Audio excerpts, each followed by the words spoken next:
Mike McCool here in the Royal Examiner Studio, and with me today is Merritt Hale. Merritt is running for the 6th District, Yes, sir. U.S. Congress, Yes, sir. in the Republican primary. So that's kind of, normally we don't have primaries for Republican. You know, Yes. it's normally a one-horse race, but Exactly. every once in a while someone comes out and says, I think I can do a better job. So Yep. that sounds like you're the guy. Yes, sir. Iron sharpens iron, so a little friendly competition's always good. You know, it's good. Even It there's an equal opportunity. You never know in elections. Exactly. Until they Exactly. count the votes. But That's I think it's good, even for incumbents, to have someone run against them. I completely agree. So tell us, why in the world do you want to do this? Absolutely. So I'm new to politics. I'm clearly the outsider. What got me into this was my dad was diagnosed with degenerative brain disease. He was a 20-year Navy veteran, obviously a big, important figure in my life. And he unfortunately passed away December 24th, Christmas Eve, and that was incredibly hard on me and my family. Sure. But what made it even worse was dealing with the VA and all the other government bureaucracies surrounding the healthcare system and all the tax law that goes with it. That's not something any family should have to go through while dealing with the loss of a loved one. And I don't want any family to have to go through what I went through. And I saw what Congress was doing to address these issues, and it was absolutely nothing. So I threw my hat in the ring to try and make a difference, and since then I've seen that it's not just the VA and veterans issues that Congress isn't addressing. There's a plethora of issues where there's a lot of partisan talk, but not a lot of action. Right. So I think we need people to step up, outsiders to get in there with a different perspective and make a difference. You know, it's obviously as we get into organizations, politics, and government, when we get on the other side, Right. we see we go in with these great ideas, like Right. we're going to change the world. Right. And when you get there, you can't do that. No, Yep. you can't do that. Oh, Yep. you can't do that. Exactly. So what can we do? You know, that's Exactly. what you're saying is, are we trying? That's what I say. Sometimes, I remember in a court case one time we had it, I said, pull a Perry Mason, get Right. out and say something. Right, exactly, exactly. Even if you get shot down, right? Exactly. No, we need people to get involved. A lot of people, we live in a very polarized time. It's easy to shout across, be like the other side's not doing anything, but we need people to actually step up and make the change they want to see in their community. Right. And both sides of the aisle, so to speak, really want probably the same thing. They all have their little agendas and things we agree with and don't agree with, but basically people are human beings and they don't want to mistreat people. And you're right about a lot of these organizations. I can remember you served in the Navy, you said. Yes. I was in the Air Force for 12 years. Nice. And I got out and I think, well, maybe I'll use my GI Bill. It's gone. Yeah. Oh, we changed that. What happened? Yeah. So one of those little things like that, little things that changes on you, and you go in with one idea and you come back, well, you're going to get health care. Well, you make too much money for health care. Well, wait a minute. Or your family makes too much money. This always gripes me here. Yeah. They said, well, my family wasn't in the military. I was. I don't make that much. Yeah, but, because your wife got a good job or something. Well, it penalizes the veteran. Exactly. And you're right. Sometimes we got to go through these hoops, and you're thinking, well, that doesn't make any sense. No, exactly. There's a lot of bureaucracy, and a lot of politicians run on these slogans, but it's always in the details that matter, and it's what are you actually doing to make the changes, because I agree, most people do want to see the common sense solutions implemented, but it's how do we get there that's important. Right. Now, we're in the 6th District, which runs literally from Roanoke to Winchester now. Yes. I mean, it's long. It's very long. Gas prices the way they are. It's that's right. a lot of fun driving it. So you're driving around. What kind of things are you doing? I mean... So I have knocked on thousands of doors. I've met as many groups that are as willing to have me as possible.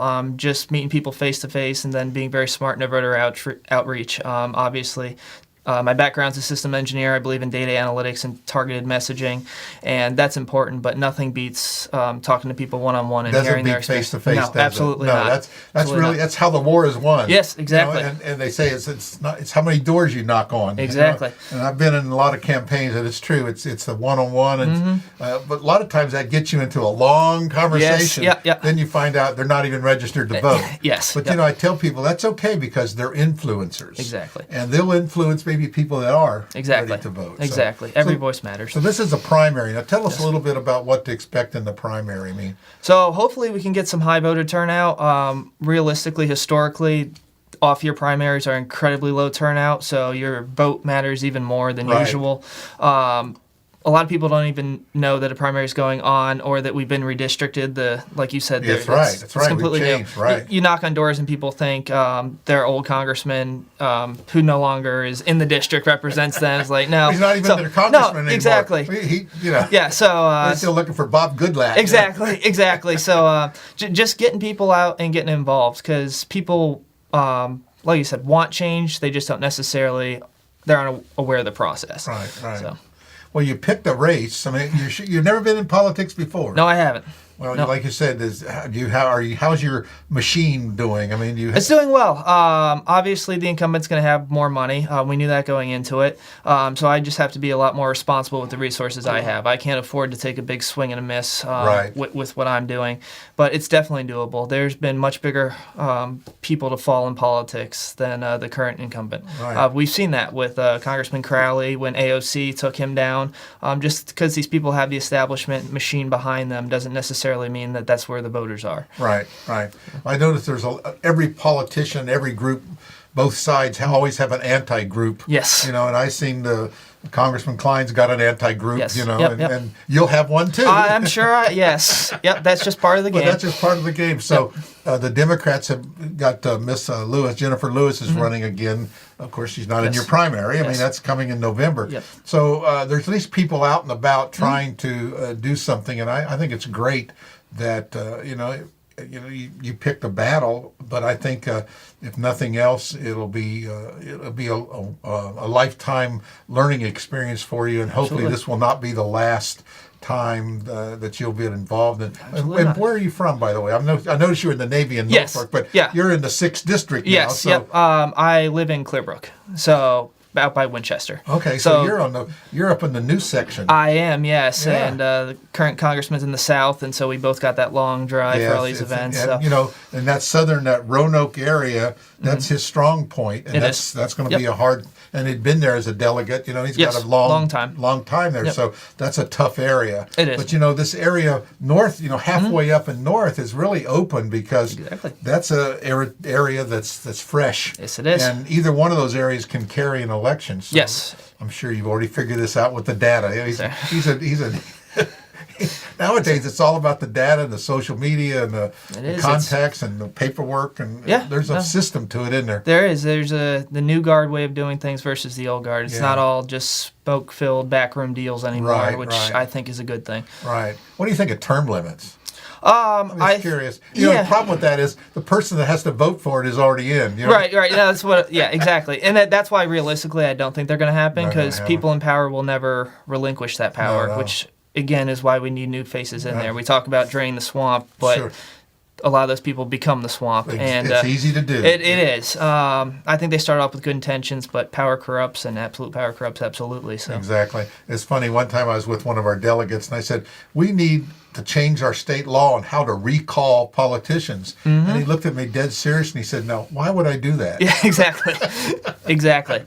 I said, well, if you have nothing to worry about. That's right. That's right. Well, that's how it should work. The voters should be the one who implement those term limits. Right.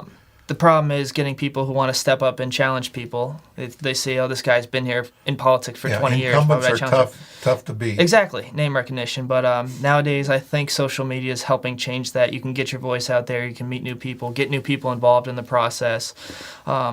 And politics is a dirty game. Like, people will say one thing and do something behind closed doors with who they're supporting. So it's important for people to actually look at the issues and not necessarily who's backing who, and actually look at what they want in their candidates. And I think that's true with anything. And it's always funny, they said that about President Trump. Why did he do this?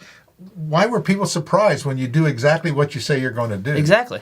So I think that's all. Just do what you say. Make your yes, yes, and your no, no. Absolutely. I kind of think it's a biblical thing, isn't it? I agree. No, my faith is super important to me, and I think we need that in politics. Right. Not to put your faith on other people, but people who know exactly what they stand for and won't be corrupted by the system once they get in there. Well, I think you have an uphill battle, but I think it's great that you're doing this. And you never know. It's like you said, every vote counts. It's absolutely. This is a primary. This is kind of like we'll test it out. Absolutely. And But like you said, I think the ultimate goal is that the Republicans are looking to take back the House and the Senate. Yes, absolutely. And of course they're spreading the rumor that's going to happen. Yep. And of course the Democrats are spreading the rumor and say that's just a rumor, that's not going to happen. Right.